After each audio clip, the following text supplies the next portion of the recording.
এই কারণে বিশেষ করে আমাকে বেশি টর্চার করেছিল এবং ওই দিন নাহিদকেও নিয়ে এসেছিল। আমাকে চোখ খুলে দিয়ে নাহিদকে দেখছে যে এই কিন্তু নাহিদ, দুইটারই ক্রসে দিয়ে দেবো। নাহিদের হয়তো আমাকে দেখাইছে চোখ বেঁধে, ওকে ও বুঝতে পারেনি, আমি বুঝতে পারিনি, কিন্তু আমাদেরকে যে ক্রসে দিয়ে দেবে এরকম ভাবে, যে কত শত শত মানুষ ক্রস ফায়ারে দিয়ে দিচ্ছে, তোকে মতো দু একটা দিলে কি হবে।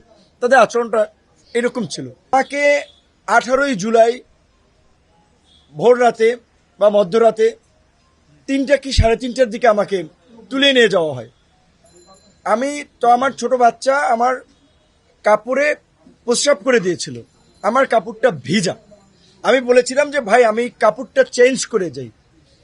চিলে যেমন শিকার করে ঠিক অমনি ভাবে গেঞ্জি এখানে আমাকে একেবারে চ্যাং দোলা করে আমাকে টেনে হিসছে নিচে নামালো।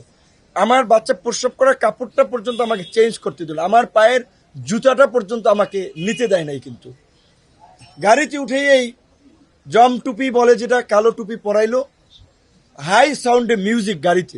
জিজ্ঞাসাবাদের জন্য সকালবেলা খাওয়ার পরে নিয়ে গেল।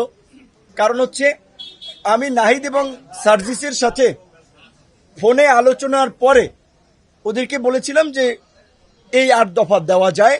তখন বলছিল যে ভাই আপনি একটু লিখে পাঠান। আমি মেসেজ করে পাঠাইছি। এইটা আমার একটা বড় অপরাধ ছিল যে আমি কেন 8 দফার মধ্যে ওবায়দুল কাদেরের পদত্যাগ, স্বরাষ্ট্রমন্ত্রীর পদত্যাগ, প্রধানমন্ত্রীকে ক্ষমা চাইতে হবে সেটা বললাম। এবং নাহিদ সার্জিসদের সাথে আসিফ সহ আসলে ছাত্র নেতৃবৃন্দের সাথে বৃহস্পতিবার দিনই ওদের সাথে আলোচনা করে আমরা বলেছিলাম যে বৃহস্পতিবার দিন যেভাবে সারা দেশে নির্বিচারে গুলি করে মানুষ হত্যা করা হচ্ছে, শুক্রবারও করা হচ্ছে, কাজী এখন সরকারের পতন ছাড়া আমাদেরও মুক্তি নেই, জাতিরও মুক্তি নেই। কাজী নির্বিচারে গুলি, শান্তিপূর্ণ সমাবেশে নির্বিচারে গুলি চালিয়ে ঘাতক সরকারের পদত্যাগই এখন গণদাবি। এটা তো ওভার ফোনে আলোচনা করতেছিলাম, যেহেতু হোয়াটসঅ্যাপ বন্ধ, এই কনভারসেশনগুলো তাদের ছিল। এই কারণে বিশেষ করে আমাকে বেশি টর্চার করেছিল এবং ওই দিন নাহিদকেও নিয়ে এসেছিল। আমাকে চোখ খুলে দিয়ে নাহিদকে দেখছে যে এই কিন্তু নাহিদ, দুইটারই ক্রসে দিয়ে দেবো। নাহিদের হয়তো আমাকে দেখাইছে চোখ বেঁধে, ওকে ও বুঝতে পারেনি, আমি বুঝতে পারিনি, কিন্তু আমাদেরকে যে ক্রসে দিয়ে দেবে এরকম ভাবে, যে কত শত শত মানুষ ক্রস ফায়ারে দিয়ে দিচ্ছে, তোকে মতো দু একটা দিলে কি হবে। তাদের আচরণটা এরকম ছিল। তারপরে আমাকে শুক্রবার দিন নিয়ে সারাদিন, শনিবার দিন পুরো ডে, রবিবার দিন আমাকে 11টার দিকে কিন্তু ডিবি কার্যালয়ে দেওয়া হয়। তখন আমি ঘুরিয়ে পুলিশের পায়ে ভর দিয়ে ডিবি কার্যালয়ে আসি। ডিবি কার্যালয়ে ওখানে এডিসি অ্যাডমিন ছিল শাহিন শাহ। কতটা পাষণ্ড! মুক্তিযুদ্ধের সময় আমরা শুনেছিলাম ধর্ষণ করছে, মায়েরা নাকি মেয়েদের বলছে বাবা তোমরা একটু একজন একজন করে আসো, ছোট্ট মেয়ে আমার। আমাকে একবার দুপুরে ঝুলাইয়া শরীরে পায়ে মারলো।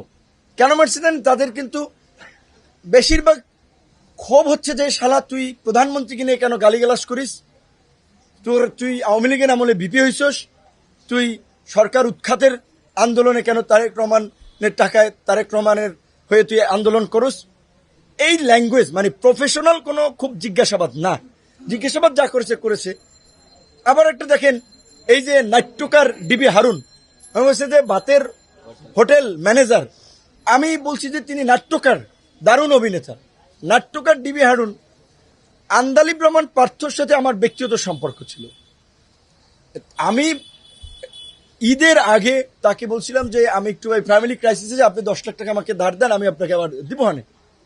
তো সে বলছে যে তোমার সাথে তো আমার ধারের সম্পর্ক না, ঠিক আছে এই এখন এইটা নাও, আর যদি মেকআপ না হয় আবার নিও।